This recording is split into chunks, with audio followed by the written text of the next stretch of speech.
Free of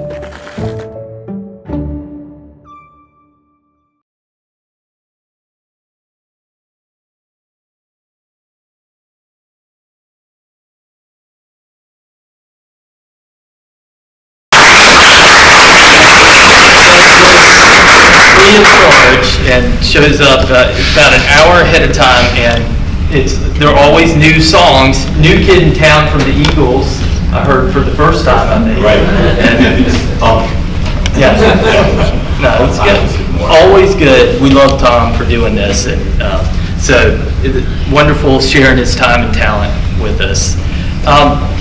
And we want to say thanks to Carol back there. Please help yourself. She provides the coffee, tea, and water, so help yourself to that at any time throughout our First Thursday today, and we're grateful. This is the FOWL First Thursday, FOWL, Friends of the Waccamaw Library. We have lots of beautiful waterfowl down here, and their logo, which I'm sure you've seen, is that beautiful waterfowl logo, wading bird with an open book. They are the Friends of the Waccamaw Library, support this program, this series, and pretty much everything we do here at the library. So all the programs, children's, adult, teen, they keep us going. They make the library beautiful. It's been going for over 10 years now. Step out back, you'll see the big backyard. It's, get your zen. It's like a beautiful garden, moment of peace out there. So that's all thanks to our Friends of the Waccamaw Library. And I see our president, Diane Stern, back there, our fearless leaders. So we're really grateful to them for all that they do. And if you're not a member of our Friends, please think about joining up. Go right across the hall to our wonderful Friends Center, join, or you can join at thefowl.org online. This is our welcome to May Day. It's May 1st. It's a beautiful day outside. Great to have you inside for our First Thursday today. And we are honored and delighted to have a colleague from down Highway 17 a little bit from the Charleston County Public Library. It's Dr. Nic Butler. He's the Charleston County Public Library historian and archivist, and he's been working there for 20 years now. He's a native South Carolinian. He's from my neck of the woods, the upstate. Originally, he earned his PhD in musicology at Indiana University. Great university for that. But then he returned to his home state, and when he's not out delivering public lectures, which he does quite frequently, we're lucky to nab him here. He is a historical consultant for the city of Charleston, and he created and runs the excellent podcast Charleston Time Machine, which you want to remember or write down, and you can just, it explores all the nooks and crannies of Charleston's rich and colorful history, but you can just look through the list of topics for Charleston Time Machine, and you'll find, you definitely will find something interesting there, because it's all over the place. It's all these little tidbits of history, little treasures that Dr. Butler unburies for you every day. So, not every day, but they're on a regular basis. So, really fascinating stuff that he explores. So it's an open book on Lowcountry history. And today he's come up here to tell us a bit about, about us, or at least about our area, the Lowcountry. We're going to find out 10 things everyone should know about the South Carolina Lowcountry. We should get our pads and pens out to learn more about this area, fascinating area, the South Carolina Lowcountry. So please help me welcome in Dr. Nic Butler.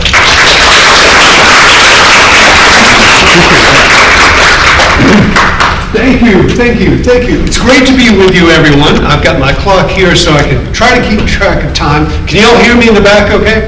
Yeah. I'll try to use my classroom voice so you can all hear me. And I may wander back and forth a little bit, but I want to try to keep the energy up to try to keep you interested. It's a beautiful morning outside, and here we are on Pauli's Island enjoying the sun, and it's nice and cool in here, and I know the temptation will be to nod off, especially now that we're dimming the lights so you can see the picture better. So I'll try to keep the energy up as we talk about 10 things that I think everyone should know about Lowcountry history. And so this is a very subjective list, just 10 things I put together. And I've done this program a number of times, and I keep changing what those 10 things are. Because, you know, I try to keep some variety, and I try to keep in mind who the audience is and where we are. And I'm just curious. As you heard in the introduction, I was born in the upstate of South Carolina. I may not sound like it, but I was, I promise. And I've spent most of my life in South Carolina, except for those 6 years I was in Indiana, those 6 winters in Indiana. Right? Never again. How many of y'all are South Carolina natives? Anybody in here? Okay, we got a handful. Right, and that's wonderful. Thank you for volunteering to raise your hand. So the rest of you probably moved here at some point, either in the distant past or the fairly recent past. And you have absorbed through osmosis some South Carolina history, some Lowcountry local history. But you might not know the bigger picture. And the big picture is real important to me. Whenever I talk to audiences, excuse me, and whenever I am preparing programs like this, I think the context is really important. And this is kind of the point of the Charleston Time Machine podcast that you were just hearing about. I'm trying to talk about the past in a way that makes it relevant to today. Like you might look around the community in which you live and say, well, how did things get to be this way? What happened to get us to where we are now? And how does that past that we are carrying around collectively, like baggage, how does that influence the decisions we make now that are going to influence our future? And so my ethos of this is the time machine is the more we know about our shared past, the better we can understand where we are today and the better we can plan for our community in the future. And this is not just simply local history, but you know, this is U.S. history, this is world history. We're part of moving into the future. And another way to think about it, here we are in a library. Every book on the shelf is a time machine. I'm a time machine. You're a time machine. When you speak to your children and grandchildren and great-grandchildren or to your neighbors, you are participating in that. You're passing down information from one generation to another.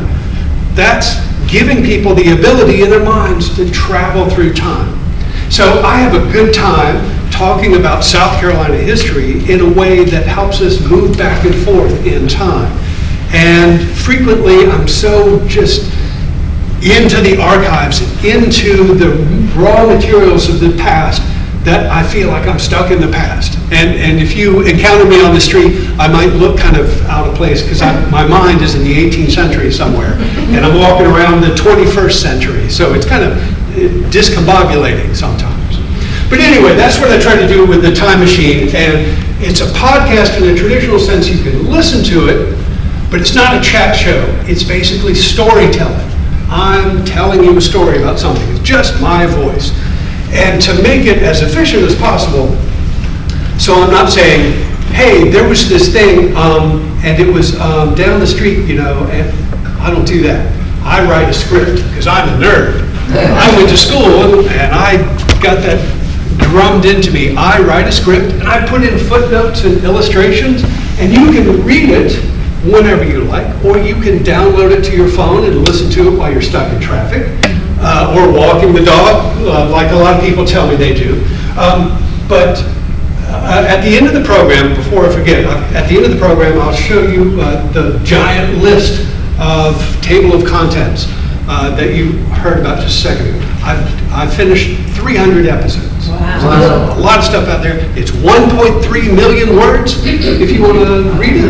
It's 137 hours of audio, if you want to drive from coast to coast listening to the sound of my voice. It's all out there. And guess what? It's free. There's no advertisements of any kind. It's just my voice, because it's brought to you by the public library, and that's what public libraries are all about. Just information, sharing information among the community. So we're going to jump right in to the 10 things that I think everyone should know.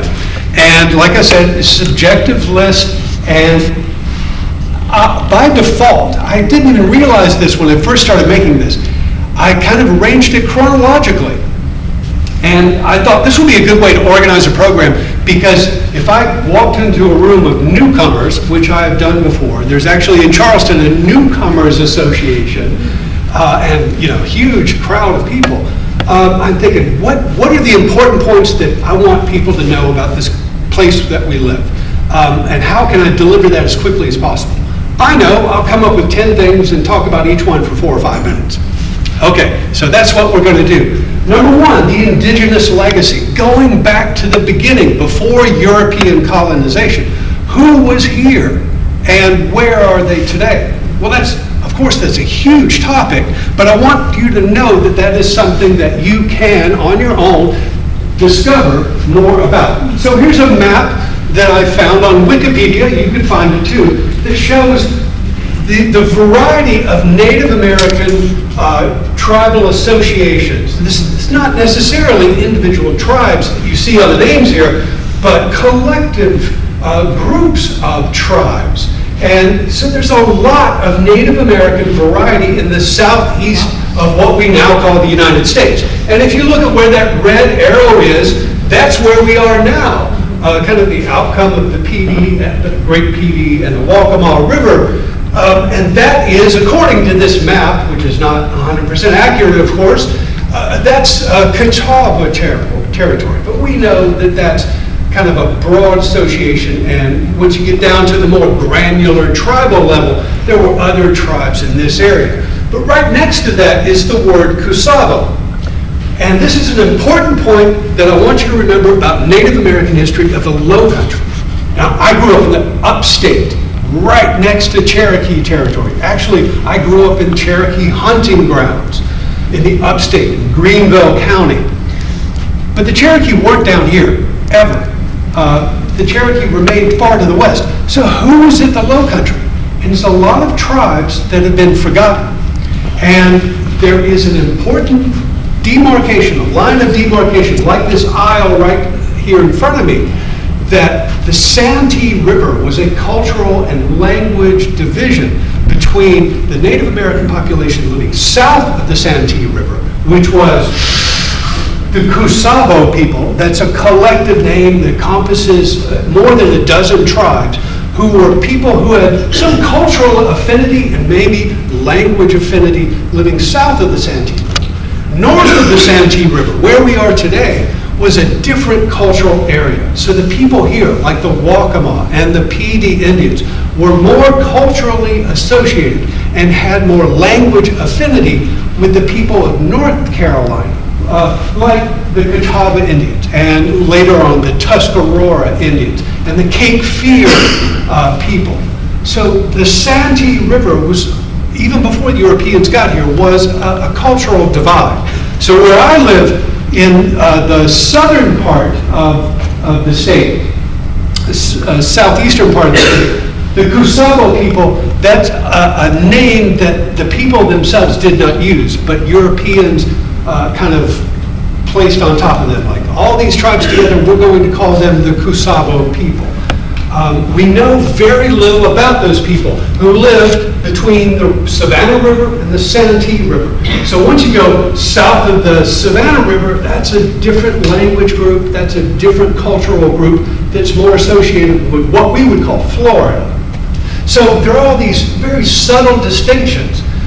So in the Kusabo people, roughly, if you start at the top left and go to the bottom right, we're going basically south to north along the coastline. We have at least 19 different names that were collected by Spanish explorers, French explorers, and then English explorers. describing those people south of the Santee River. And some of those names might actually refer to the same people, like the Wichita and the Esquimalt people.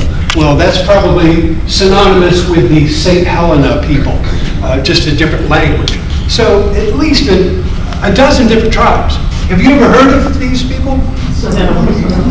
Maybe some of you have heard. Some of them, Edisto. Okay, we have Edisto Island. That name survives. That was the name of a people. Yeah, and Cumbie. So some of these names survive as place names in the lower southern part of the Lowcountry. But the people, by and large, are gone. They disappeared pretty quickly because of contact with European diseases and because the Europeans came in and just swept them aside. Basically, we're going to use this land differently. Y'all need to step aside. So these people disappeared pretty quickly in the early days of English settlement, the late 1600s and the early 1700s. We know very little about them. We don't even know with any confidence what language they spoke or languages. It's hard to associate them with the Creek or the Cherokee or the Tuscarora or any of those other surviving groups because these people disappeared so quickly. And here's a map. The very best book about this is an out-of-print book that's very hard to find. Gene Waddell published this book in 1980, Indians of the South Carolina Lowcountry. And by the way he defines Lowcountry is everything south of the Santee River. So he's excluding where we are today, because that's a different cultural group. So he's looking at the area where you have Ashepoo and the Edisto and the Bohicket and the Stono and the Wando and the Etowah. These are place names that have survived, but they were once upon a time groups of people. So in this area, the Waccamaw people, to some extent, still survive. And they have state recognition, not yet federal recognition. But the Waccamaw people, the survivors of the Waccamaw, are the largest Native American group in this area. They were not the only ones, but they are the largest surviving group. And they probably, in the 18th century, absorbed people from other tribes that were disappearing at that time. So you are fortunate in this neck of the woods to have a vibrant, surviving group of Native Americans, like you might find in Virginia or New England. South of the Santee River, there's almost nothing. There are a couple of groups that have recently gained state recognition, but they're synthetic groups. They're just survivors of different groups who have amalgamated. Like the Seminole Indians in Florida. The Seminoles are not a historic tribe. They're a 19th century synthetic amalgamation of the survivors of lots of tribes that have since disappeared. So there is a Native American legacy here, but it's not as strong, for example, as it is in Canada or Massachusetts or Virginia, because the tribal numbers, when the English arrived in 1670 in the Lowcountry, the tribal numbers were actually really low because the Spanish had already been through this area and introduced diseases. So by the time the English got here, the Native American population was on the precipice of extinction anyway. But the colonization certainly accelerated that process. And so I found this great map and I wanted to show it to you real quick. Watersheds of South Carolina rivers. You can find it on the Department of Natural Resources website for South Carolina. And what's interesting, if we zoom in at this, think about where those Native American people were. They were following the rivers from the mountains to the ocean. And so the Waccamaw people, like the Cusabo people a little bit farther south, they followed those rivers seasonally. They went to the coastline to get nice cool breezes in the summertime and eat shellfish, and then in the wintertime they went inland to hunt and to forage for things like acorns and to grow maize. So they are seasonally migrating people. They didn't build permanent towns like some Native American groups you might have heard of in other places. But the secret to understanding their culture is following those river lines seasonally. So kind of a fun way to think about it. And if you're interested in this, shameless plug for my time machine, episode number 220 is an overview of the first people of the South Carolina Lowcountry. So I'm focusing on the Cusabo people. not the Waccamaw, because that's a different cultural group. So if you're interested in learning more about the Cusabo, and I'm providing just an overview of that topic. And like always, giving you resources. Here's where you can go to find more information if you want to go down that rabbit hole. Okay, number 2, ladies and gentlemen, welcome to Florida. Right? You didn't think you had moved to Florida, but in fact, we're in Florida. Anybody? Is that news to anybody? Did you already know it? This was news to me. I grew up in South Carolina. I read through South Carolina history textbooks when I was a kid, learned all about it. And what I learned was the King of England established this colony next to Spanish Florida. And the truth is that I learned just a few years ago when I was just digging into deeper research is that we are not next to Florida. South Carolina in general was created on top of Spanish Florida. So the Spanish colony of La Florida, which was the only mainland Spanish colony, went from Florida all the way up to Cape Henry, Virginia, which is right below Norfolk and Virginia Beach. So all the way up to Cape Henry, Virginia, that's Florida.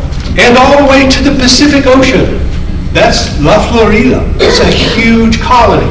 So when the King of England, Charles II, established Carolina, he granted Carolina to a group of lords proprietors. In 1663, they defined this by using certain latitudes, parallel lines of latitude. And here's a map of what Carolina looked like. So when Carolina was established in 1663 on paper in London, it was not only the newest English colony, it was the largest English colony in the New World.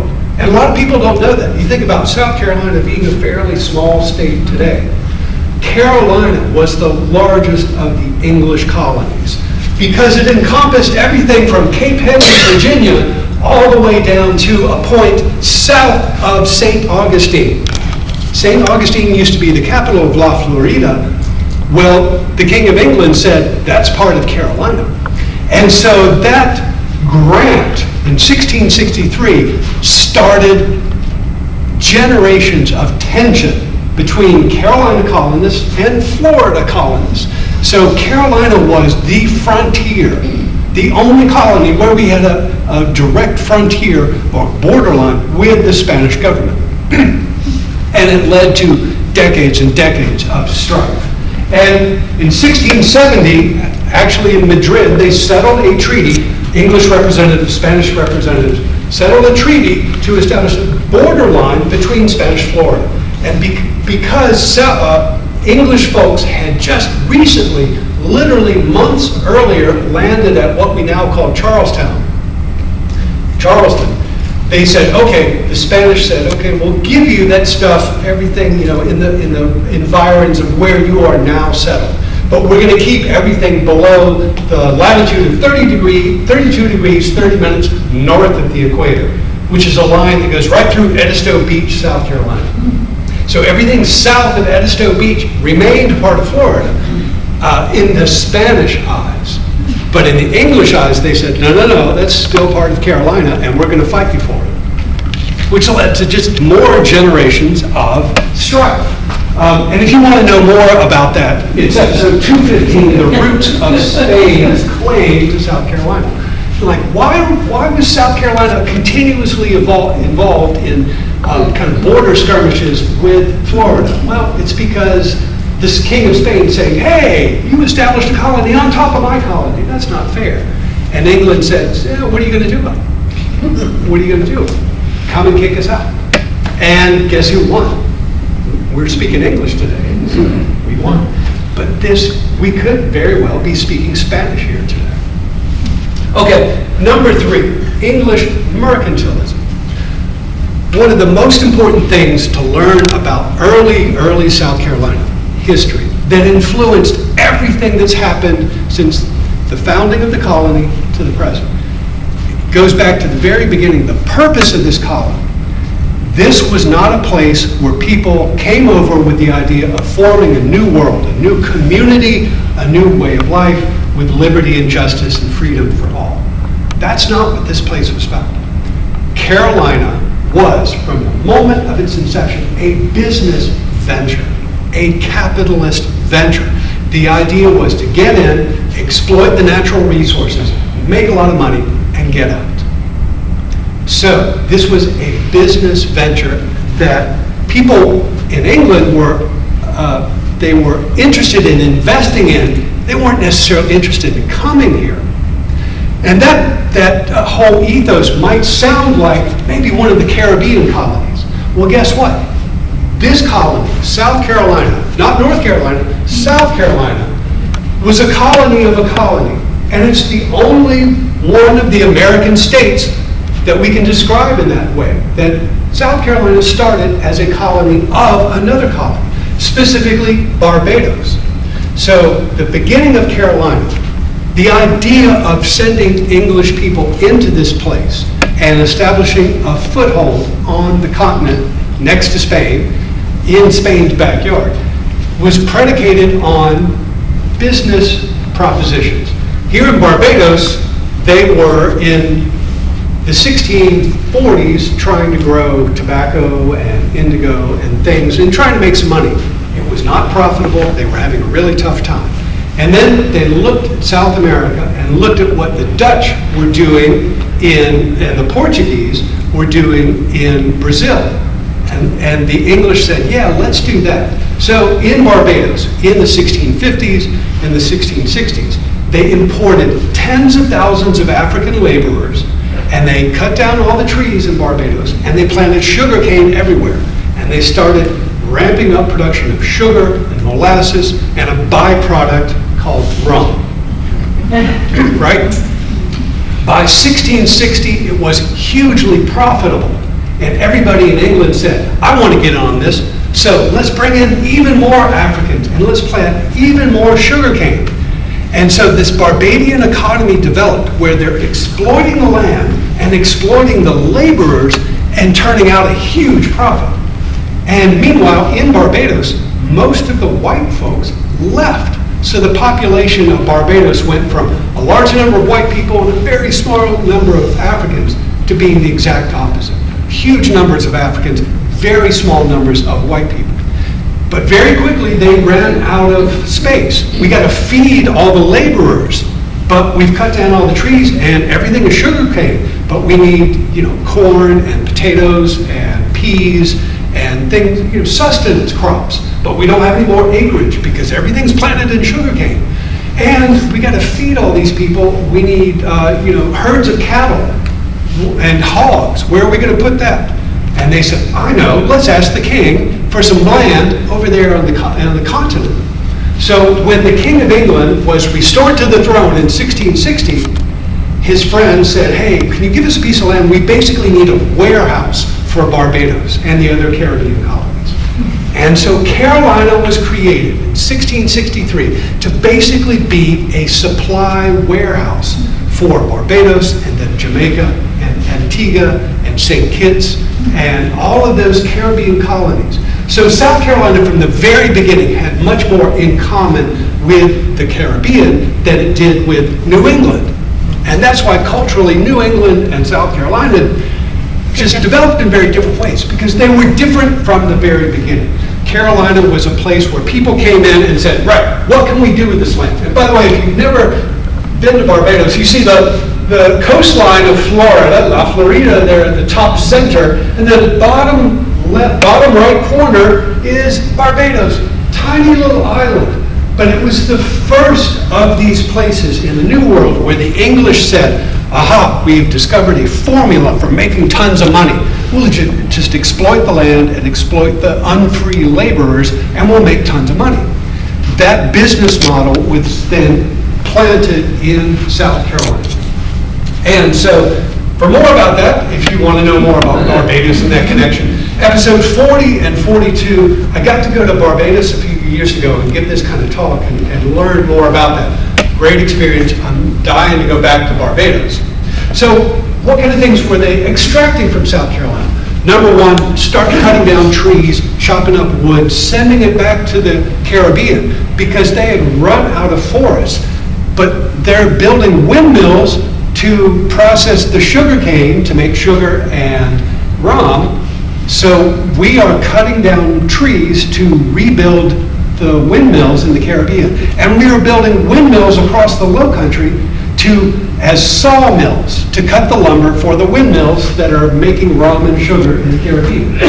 They're cutting down lumber to make, cutting down trees to make lumber for building in the Caribbean and shingles for roofing and barrel staves. So you think about all that rum being produced in the Caribbean. Well, it has to be put into barrels to be shipped back to Europe. Where are the barrel staves coming from? That was one of the first exports from South Carolina. Millions and millions and millions of barrel staves going to the Caribbean. And then bringing in herds of cattle down from Virginia and lots of hogs, bringing them down from Virginia and letting them roam the Lowcountry. And then slaughtering the animals, packing them into barrels with salt, and then sending it to the Caribbean. So we were the supply house for the Caribbean. And naval stores, cutting down those pine trees that you see everywhere to make pitch and tar and turpentine that every British ship on the ocean was in need of. And then they started thinking, what else can we do with the land? They tried ginger, they tried olives, they tried indigo, rice, all kinds of different crops that Britain wanted. And that's the mercantile point of this. Britain wanted raw materials. The colony's purpose was to supply raw materials. There was a purposeful trade imbalance. We talk about trade imbalances today in the news, right? The idea of the colony was that the colony, like South Carolina, will be purposefully totally dependent on England for things like hats and clothing and shoe buckles and shoes, for that matter. Meanwhile, the colonists will be cranking out the raw materials to send back to England. So it was a purposefully lopsided trade imbalance to keep the colonies dependent, not independent, to keep them dependent on England. So that is the root of South Carolina's business economy, is supplying materials in an exploitative fashion for other people, sending stuff outside of South Carolina. So rice became a profitable export starting in 1699. Indigo became a profitable export starting in the 1740s. And that continued all the way to the American Revolution. And this mercantile system collapsed during the American Revolution when we said, no, we don't want to be dependent anymore. We want to be independent. If you're interested in rice, 10 things everyone should know about Lowcountry rice is episode number 007. And then, if you want to know more about indigo, indigo is an important part of Lowcountry culture because it was once a big, big part of Lowcountry culture and economy. Think about the Waccamaw Indigo Society, formed in Georgetown in the 1750s to help promote the culture of indigo, because it was a very profitable venture for a brief period of time in South Carolina's history. Then the cotton gin came along after the American Revolution, and South Carolina Lowcountry experienced a cotton boom in the early 19th century. So when you think about South Carolina, a lot of people, including Hollywood, thinks about cotton. Well, cotton's a later thing. Cotton's totally a 19th century phenomenon in South Carolina. But moving right along, none of this that I've just been talking about would have been possible without slavery. The idea of South Carolina's economy was, from the very beginning, like I was saying, it was exploitative. What can we take from this land and make lots of money as quickly as possible? And a lot of the English people who came here, there was this idea going around that lots of early settlers and promotional pamphlets talked about. South Carolina Lowcountry is not necessarily a healthy place for white European folks. That was the general belief at the time. The climate is too hot, the climate is too wet. It's a hugely profitable place, but it is a dangerous place to live. So, if you want to make money, invest in enslaved laborers to make that money for you. That was a business proposition that developed into part of the core of South Carolina's economic culture. So again, we were borrowing that from Barbados. So yes, they had enslaved people in Virginia, but the Virginia model, kind of the economic model of slavery in Virginia, was very different from the Barbadian model. The Barbadian model was import as many Africans as you possibly can and make them do as much of the work as you possibly can. In Virginia, it was not quite so overwhelming. And because of South Carolina's connection to Barbados from the very beginning, that business model was just brought here, including what I would call the addiction to slavery.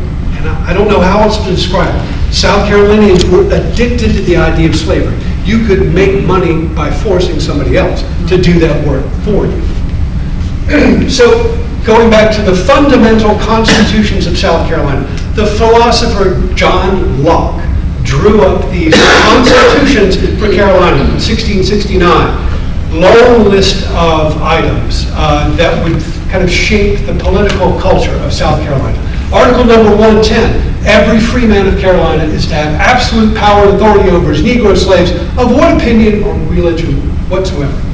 This was new because in Europe and even in North Africa, there was this idea that people would be, you could enslave people. Yes, there were slaves in North Africa and Southern Europe, but they were not necessarily slaves for life, and if they became Christian, they ceased to become slaves. Here, the Constitution of South Carolina is saying, I don't care what religion they are slaves for life. That was a new thing at the time. And pretty soon, Virginia said, okay, we're going to change our laws to make it slavery for life. Chattel slavery. Chattel slavery was the new kind of virulent form of slavery in the New World. So South Carolina developed an enslaved majority population by the year 1708.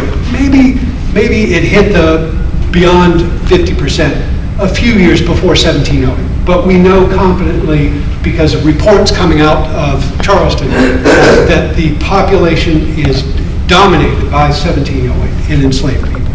South Carolina is the only colony in the United States in which there was an enslaved majority.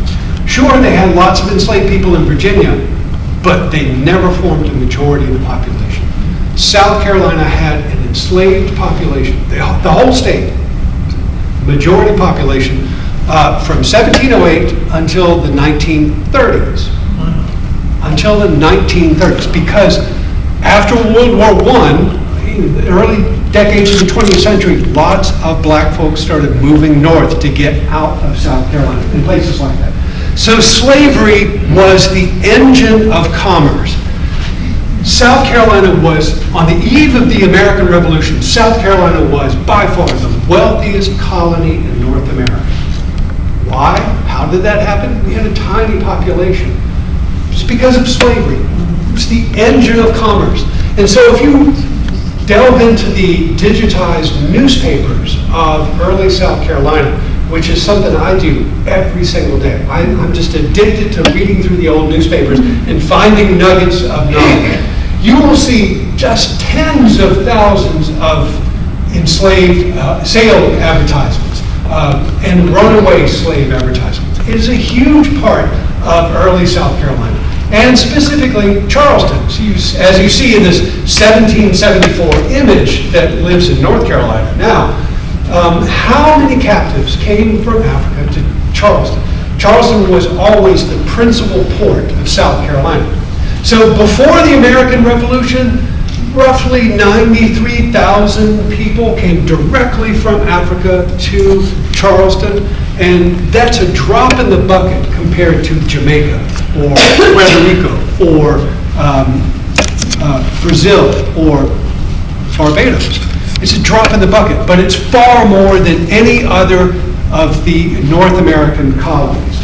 And after the American Revolution, up to January 1st, 1808, which is the date on which the United States Congress said no more Africans can come in. Approximately 67,000, so we have a total of about 160,000. I think that's a conservative estimate if we think about smuggling people in, the number would certainly be higher. So approximately 160,000 Africans were brought in through the port of Charleston and then distributed across the Lowcountry and then points westward as well, as far as Texas. So how does that compare? If you look at Virginia and all the other current U.S. states, add them together, it's approximately 400,000 people brought from Africa into North America. Out of those 400,000 people, about 160,000 from South Carolina. So we can say with confidence that approximately 40% of all the enslaved people who came to North America came through the port of Charleston. A few of those people came in through the port of Georgetown, and some of them came in through Beaufort, but most of them throughout that time period came into the port of Charleston and then distributed across the landscape. So slavery is a huge, huge part of South Carolina's history, and we cannot avoid talking about it. And if you think about Georgetown, look into census records, which is another thing I do all the time. The illustration you see on the left-hand side of the screen here is from the 1910 United States Census, and it shows the percentage of what they called Negroes in each of the county in 1910. And I know the key is really hard to read there in the bottom left corner, but you see Georgetown County has these vertical stripes which indicate that 62.5 to 75% of the people living in Georgetown County in 1910 were people of African descent, descendants of formerly enslaved people. That number gradually declined, so that by the 1970 U.S. Census, Georgetown County had a majority white population for the first time in 1970. So think about how much has changed. More and more white folks moving into this area, more and more black folks moving out of this area. So the demographics of this community have changed radically in the past few generations. Number 5, moving right along, the town and country dynamic. And I know that may not make much sense, and I'm struggling to figure out how to call this item. But those of you who moved down here from New England will immediately recognize what I'm talking about. You look at the low country of South Carolina, as you see in this 1757 map. So Georgia's way down at the bottom, and North Carolina's at the top of the screen. People are living along the low country at this time. How many towns and cities are in South Carolina at this time? It's basically just 3. We've got Charleston, the capital, kind of in the center of the low country. Beaufort, founded in 1711 on paper. Nobody really lived there until the 1720s, though. They don't want to admit that in Beaufort, but sorry, Beaufort friends. And then Georgetown, founded, again, on paper, 1729. Population really started to grow in Georgetown in the 1730s and beyond. So what other towns are there? Right.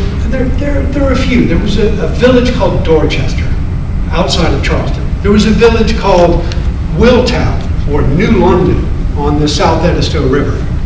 They're ghost towns. There were never really any other towns.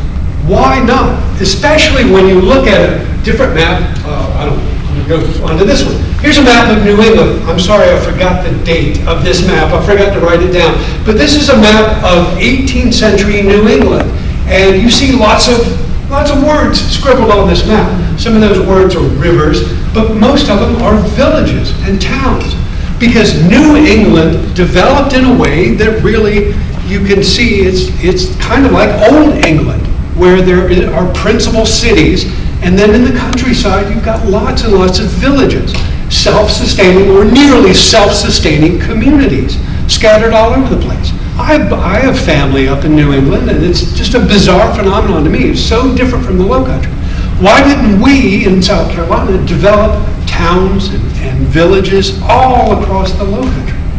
Why? Because of slavery and because of that mercantile economy. The ideal was to get into South Carolina, settle the land, develop plantations that create money and wealth for the owners and will produce materials that we then ship back to the mother country. So what we developed, instead of a landscape of villages and communities, we developed a landscape of plantations. And so what you're looking at on the screen here is a big map of Charleston County. Charleston County is really, really long. It goes from the Edisto River, South Edisto River, to the South Santee River. So it's 80 miles long, but kind of skinny. And if you zoom in at this map, it was created in the 1930s, and I'll just pick a section. It's a map of all the different plantations. So every square foot of the Lowcountry, from the early days of colonial activity onward, every square foot was divided into some kind of plantation. Each of those plantations functioned kind of like a village, where you've got a resident population who really doesn't leave. Turns out that most of that resident population was enslaved and where they were not allowed to leave the plantation. So every one of these plantations across the Lowcountry, including Georgetown County, develop into self-sustaining kind of villages. So plantation is a settlement phenomenon that you wouldn't find in New England, for example. They had self-sustaining or nearly self-sustaining villages and towns that functioned for a group of people who were mostly white Europeans and a small number of African people or African descendants who may or may not have been enslaved. And that contrasts so dramatically with the plantation phenomenon here in South Carolina. So if you want to think about those political divisions about the Lowcountry, I did a podcast a couple of years ago, episode number 203, about parishes and districts and so forth. Because if you go along the Lowcountry, parish names survive. They are not now used as political divisions like they once were, but the parish boundaries still exist, you know. So there's Prince Frederick Parish, there's the parish of All Saints, Waccamaw, there's the parish of Prince George, there's St. George, Dorchester. There are all these different parishes across the Lowcountry. They used to be basically voting precincts and election precincts. And you know, there used to be sheriffs for the different areas. And those parishes developed into districts which became renamed as counties. So now we have counties, but that's a relatively recent phenomenon. Okay, moving right along, let's talk about one of my favorite topics, number 6, the fortified capital.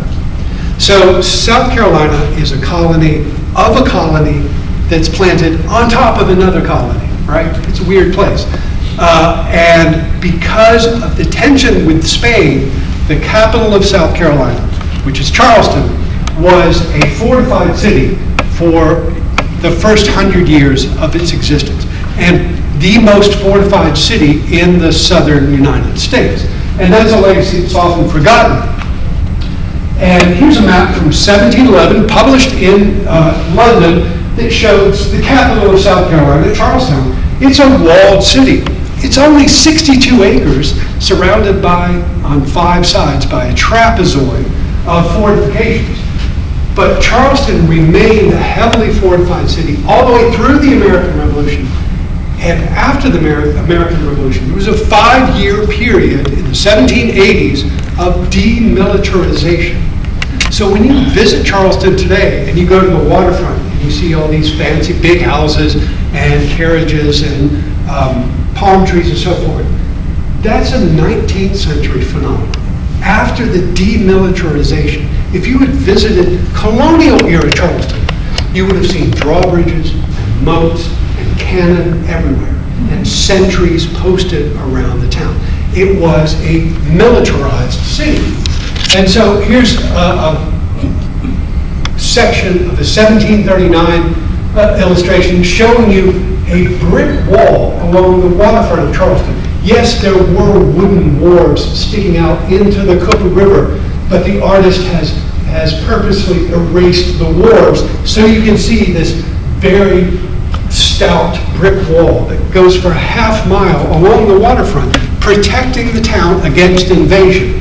And that brick wall that you see on the front, there were cannon mounted along that wall during the 18th century. And here's a map produced by an engineer in 1757, pitching to the government some new fortifications for urban Charleston. And you can see from that walled city trapezoid, it's really expanded to a larger trapezoid. So the idea was to, as the population of Charleston grew, the fortifications expanded too.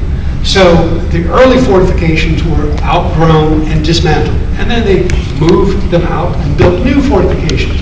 And then before the American Revolution, as the populations expanded, they built even more fortifications to encompass the growing town. So that at the beginning of the American Revolution, which started in 1775, you think about the Battle of Fort Sullivan, Battle of Sullivan's Island, as you see depicted here. You think about that big fortification on Sullivan's Island. Well, that was protecting the town itself. So here's a view published in 1777 that's from the middle of Charleston Harbor looking right at the city. And you see that it is a pretty fortified town. And those buildings still survive, by the way. So if you're in Charleston, there's the Exchange Building, and there's St. Michael's Church in the background. And this giant wall along the waterfront. And there were cannon and soldiers behind that wall. After the Revolution, they scraped that wall down as fast as they could for commercial reasons. And we've forgotten about it. But I've been working with the community and working with the city government to learn more about Charleston. And I found some cool new maps. In England, this is one of the maps that I found. You won't find this map in any books. It hasn't been published yet, but I've been talking about it for a couple of years. That I found at the National Archives. And this is the British siege of Charleston in 1780. And in the yellow circle there, I've highlighted the American headquarters. This big fortification on the northern edge of Charlestown, that's where the British and the Americans met during the siege of 1780. So as the town expanded, the northernmost fortifications got pushed out to where Marion Square is today. So that big kind of odd-shaped structure there that's called the Hornwork was a fortified gate covering the only way in and out of Charleston. And that's where the Americans surrendered Charleston to the British, at the drawbridge of the gate. And where is that today? Well, that's King Street and Boundary Street, which is now called Calhoun Street. So if you've ever been to Marion Square, you have stood on top of the American headquarters in one of the most important battlefields in the American Revolution. Right there is the command office. So if you go to Marion Square, on the right side of the screen, you see this ugly hunk of what looks like concrete in this 1880s iron cage. That little chunk of tabby, it's actually oyster shell concrete, is all that remains of this giant 10-acre hornwork. So you see the flashing red light on the hornwork there. That is a representation of what that tiny sliver is there. This was a massive fortress. And I've done several podcasts about that, and I've worked with the National Battlefield Trust about that in recent years. So if you come to Charleston, check out the hornwork. I forgot to put in a slide reminding you what number of the podcast is. But I promise you, I've done 3 podcasts tell you everything you want to know about the hornwork. But also you can find that on a website that I started several years ago called the Mayor's Walled City Task Force. So if you go to wallcitytaskforce.org, I've actually put up a number of photographs of archaeology that we've done in Charleston, where we're trying to dig up the fortification and raise public awareness about this. But moving right along, in the interest of time, we're getting a little behind here. Number 7, everybody in the Lowcountry should know about the roots of antebellum sectionalism. And this is where the United States starts drifting away from the state of South Carolina, or vice versa, depending on your perspective. And this is a very, very important and very difficult period in our history, but absolutely we must talk about it. And kind of the lightning rod for this sectionalist movement in what we call the antebellum period, that is the period leading up to a war, was John C. Calhoun, native of South Carolina, who became South Carolina's most vocal spokesperson. He was Secretary of War for the United States for a while. He was Vice President of the United States for a while. but he was representing South Carolina always. So, a few things to keep in mind. The timeline of this. War of 1812, that some people call it the Second American Revolution with Britain, ended in 1815. Immediately after the War of 1812, we have this kind of post-war boom that historians call the era of good feelings, where the economy was good, everybody was pleased with themselves. The United States had, for the second time, defeated Great Britain, and they felt proud and justified, and everything was going pretty well. And then there was an economic depression, the Panic of 1819, which is an obscure economic depression, but pivotally important for South Carolina, because the Panic of 1819 was a global depression that saw the price of agricultural commodities plummet on the world market. So all that rice and cotton flowing out of South Carolina, the value plummeted, and that it really damaged the South Carolina economy in a very profound way. Did it hurt New England that much? No, because New England had already diversified their economy. They're getting into manufacturing and industry that's kind of fueled by the Industrial Revolution. Meanwhile, in South Carolina, we are still doing plantation agriculture. So we are behind the times. So when the economy tanked in 1820 because of the Panic of 1819, South Carolina suffered much more than any other state. And compounded that with the President of the United States imposing a new tariff. Sound familiar? Okay, I'm going to talk about tariffs for a minute, and I'm talking about the tariff of 1828, which John C. Calhoun and other South Carolinians called the tariff of abominations, the worst thing you can possibly do. So think about this. New England is trying to start up factories to actually manufacture things that we can sell to Europeans. So the government of the United States government says, we are going to put a tariff on European goods flowing into the United States in order to help out United States industry. And so the price of all European goods, including all kinds of British goods that we in South Carolina were used to buying, became prohibitively expensive. And South Carolinians, like John C. Calhoun, said, wait a minute, this is not fair. South Carolinians are being punished just because they don't manufacture anything. We are doing plantation agriculture. The rest of the United States said, kind of get with the times, move away from plantation agriculture, diversify your economy, and join the rest of the country. And South Carolina doubled down and said, no, we're going to stick with plantation economy, and we, by the way, are going to ignore your tariff. We're just going to totally ignore it. So this trade policy that increasingly favored manufacturing led to hostility towards plantation agriculture and slavery, and John C. Calhoun started espousing this new political rhetoric about states' rights. The state of South Carolina has the right to ignore that tariff if they so wish to. If the people of South Carolina say, we don't like that federal law, then we are going to ignore that federal law. The President of the United States said, you can't do that. That's unconstitutional. And that began a ticking clock leading us towards civil war. Whether or not the state of South Carolina is semi-independent or part of this very firm union. And that led to what we now know as the American Civil War, starting in 1861. But the handwriting was on the wall because of the tariffs and because of the Panic of 1819. It was the economy and South Carolina's perception of being slighted by the federal government that eventually led to the Civil War. So when you think about Charleston or Georgetown in the 1850s, and I've encountered lots of people who are new transplants to South Carolina and say, well, tell us about the golden age of South Carolina. Tell us about that Gone with the Wind's era. And I say, no, that wasn't the golden age.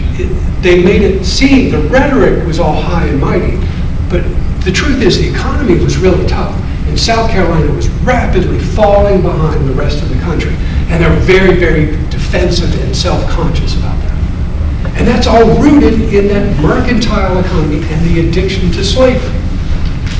So, of course, South Carolina was defeated during the American Civil War. And I'm just going to skip right over that and head to Reconstruction. What is Reconstruction? Well, Reconstruction is a period of physically reconstructing South Carolina. Charleston was in shambles. Beaufort was in shambles.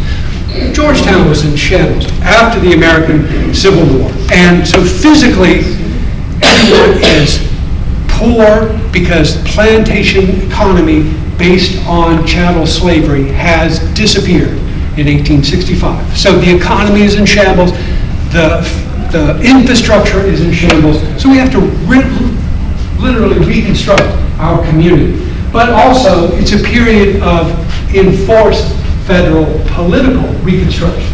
So immediately after the Civil War, federal troops are in control of South Carolina under martial law. And by the way, from 1865 to 1868, South Carolina is not part of the Union. We are outside of the United States. We are military territory of the United States. But in the summer of 1868, we had reconstructed our political mechanism sufficiently that we were readmitted to the United States in the summer of 1868.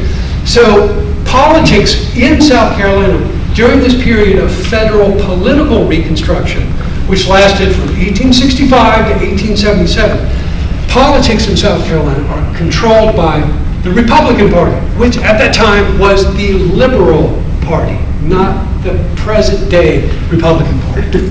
So you had a lot of people moving down from New England. We called them carpetbaggers at the time, because that was the kind of luggage they carried. But they came down and took advantage of the fact that South Carolina was very weak and poor and tried to take over politically. And they succeeded in taking over politically. But in 1877, the federal government made a fatal decision.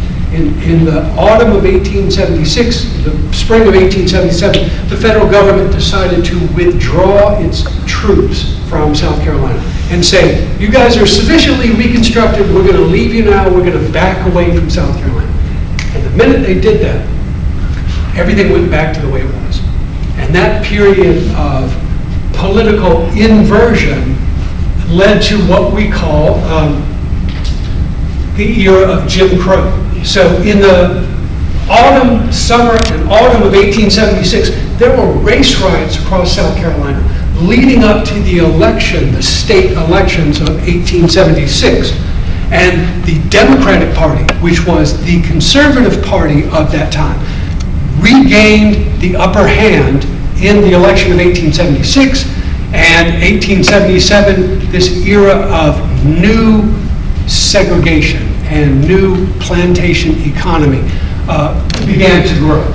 So if you've heard that phrase Jim Crow, which is a pejorative term for African Americans, basically the idea, the epitome of African Americans as a tool of wealthier white Americans, that pejorative image came to represent what South Carolina and other southern states were doing at that time.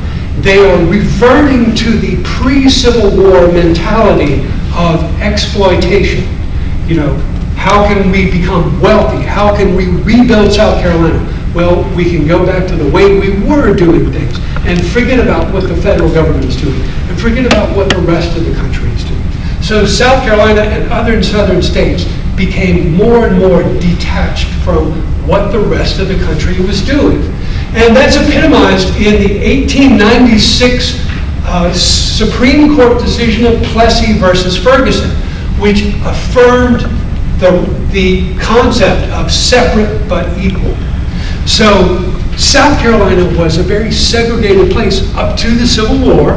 You know, enslaved African Americans were not citizens at all. But during the Reconstruction period, citizenship was granted to formerly enslaved people. And then after Reconstruction, South Carolina is actively trying to disenfranchise formerly enslaved people and the descendants of formerly enslaved people, trying to take away their citizenship. And here we are 100 years later, and we're still fighting many of the same battles. So, for example, if you're interested in this Reconstruction thing, I did episode 55 about the Constitutional Convention of 1868. We had a new state constitution in 1868. It was a pretty good political document. Well, that was flushed down the toilet in 1895 when we adopted, the state of South Carolina adopted a new constitution that was a very purposefully racist constitution. We still have it today. It's been amended over 300 times. It's not a very good constitution, but we're stuck with it. That's part of our legacy. If you're interested in voting history, I did a couple of podcasts about the rise and fall of voter suppression in South Carolina, which is a really ugly chapter in South Carolina's history, especially here in the Lowcountry. Number 9, Renaissance. So South Carolina was poor and backwards politically, and population lagging way behind the rest of the United States into the 20th century. And that was a problem. That was kind of a negative for South Carolina. It's a poor, sparsely populated place. There's this beautiful natural scenery, though. Wealthy Northerners started coming down here and saying, you know, this is a pretty nice place. I'm going to come down here and buy up these old plantations. I'm going to buy up these islands. And I'm going to inject money into the economy. And that economic engine really helped to spur a renaissance of cultural and economic activity across South Carolina, especially in the Lowcountry. So if you think about painters like Alice Ravenel and Eugene Smith, just as one example, who are turning their attention. She was an artist in Charleston who was trained, and she had good friends in Georgetown, spent a lot of time up here. She was trained in the European way of painting, and then she decided to focus on her own community and say, really, I live in a beautiful place. Let's celebrate the beauty of this place. Nobody had done that before. So in this period of Renaissance culture in the 1920s, 30s, 40s, there's a real flowering in the arts and in music, and we could go on with examples. But this is the beginning of trying to market the Lowcountry to people up north and out west. And think about all the New Englanders who are coming down here and buying up these former rice plantations, which are still pretty intact because nobody's really done anything since the Civil War. And you think about Porgy, a novel came out in 1925 by DuBose Hayward, a white Charlestonian, writing about his experience living alongside African Americans in Charleston. And that became a bestseller novel in 1925 and got turned into DuBose Hayward and his wife, Dorothy, who was a New Englander, came down here and got the Gershwin brothers interested in this.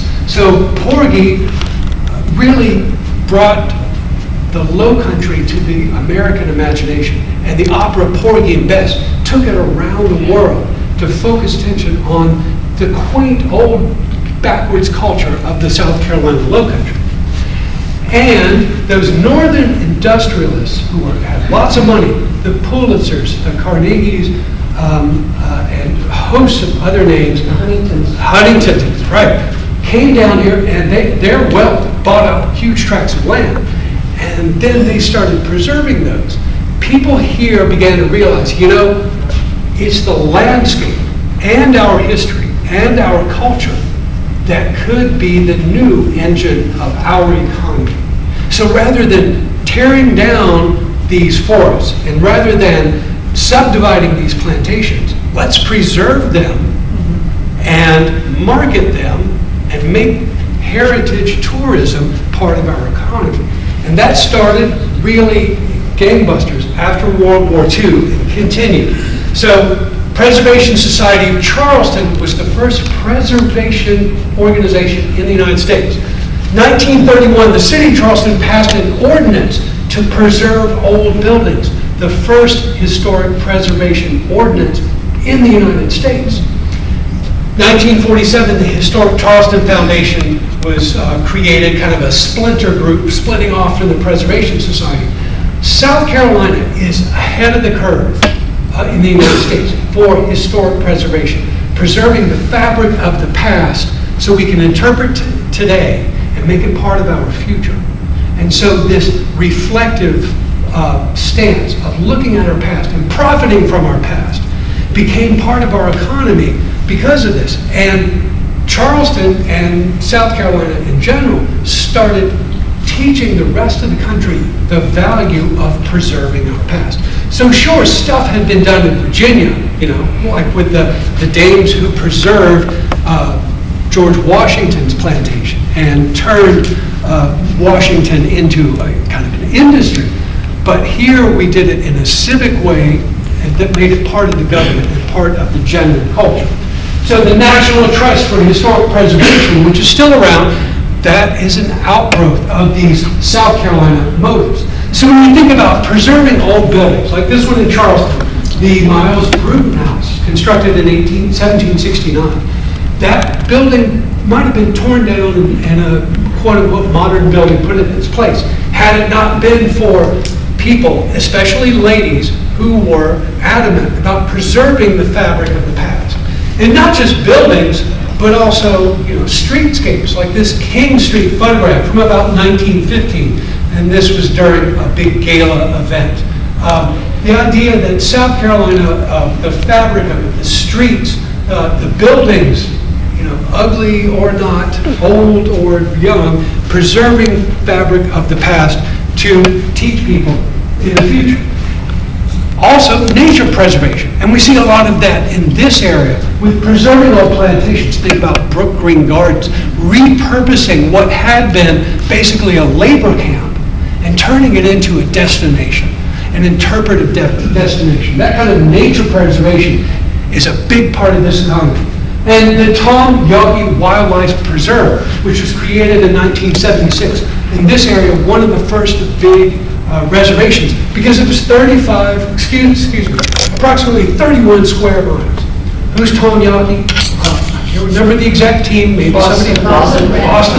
He owned a professional baseball team. He had lots of money. He spent his winters down here, like so many wealthy northerners. And he just started buying up land because land was cheap. But he and his heirs made a conscious decision, rather than subdividing this, to preserve it, to make it a sanctuary. And if these people had not made these decisions, we would be living in a very different place today. And then think about the Ashtaboo-Cumbie-Edisto Basin, better known as the ACE Basin of South Carolina. That is, believe it or not, 350,000 acres of natural preserves. It's old plantations that have been preserved pretty much like they were in the 18th and 19th centuries. That doesn't happen in many other places. So we are living in a unique place that is a product of all of these steps in the past. Number 11, bonus, extra points. I want you to know, as a public servant, I want you to know there is so much more to learn about the place we live. I grew up in South Carolina. I've spent most of my life studying South Carolina. It's what I do for a living now. My wife sits around and talk about South Carolina history every single day. But there's always so much more to learn. And I hope that you will leave today saying, well, that guy had kind of an infectious enthusiasm for South Carolina history, right? Because I am enthusiastic about it. South Carolina history is not all flowers and rainbows. There's some really ugly stuff in our history. But it's part of our history. And the more we learn about it, the more we talk about it, the more we realize that we live in a special place. We live in a unique place. It's different from New York. It's different from Cleveland. It's different from Tulsa. But we should have pride in what we have and acknowledge the mistakes that were made in the past and profit from the knowledge that our community has acquired over the past 3.5 centuries. And I hope you've enjoyed this talk, and if you want to learn more about South Carolina history, which is something I'm always doing, because for me, history is like the sciences. It's a discipline about exploration, discovery, and interpretation. One of my favorite things to do, and this is what I do in all of my vacations, I go to other places and do research in other archives and gather together information and find new stories to tell. Because I'm having so much fun with this. So if you're interested in doing the same, you can always start with the Charleston Time Machine. Just Google Charleston Time Machine. If you go to the website, you will find a place where you can click on a button and sign up to my free newsletter, and you will get posts about what I'm doing next, like this event. Or you can start reading those podcasts. There is a table of contents of 300 episodes. You can listen to them directly from the library website. Just click play and listen to the sound of my voice. Or you can download them to your phone through any kind of podcast service. Or you can read the text, because I put the full text with illustrations and footnotes. All of it's online for you, because people like you pay my salary, just down the road in Charleston. Because for me, working in the library is a wonderful career move, and I'm so happy that I was able to come here and share my enthusiasm with you today. Thank you, everyone.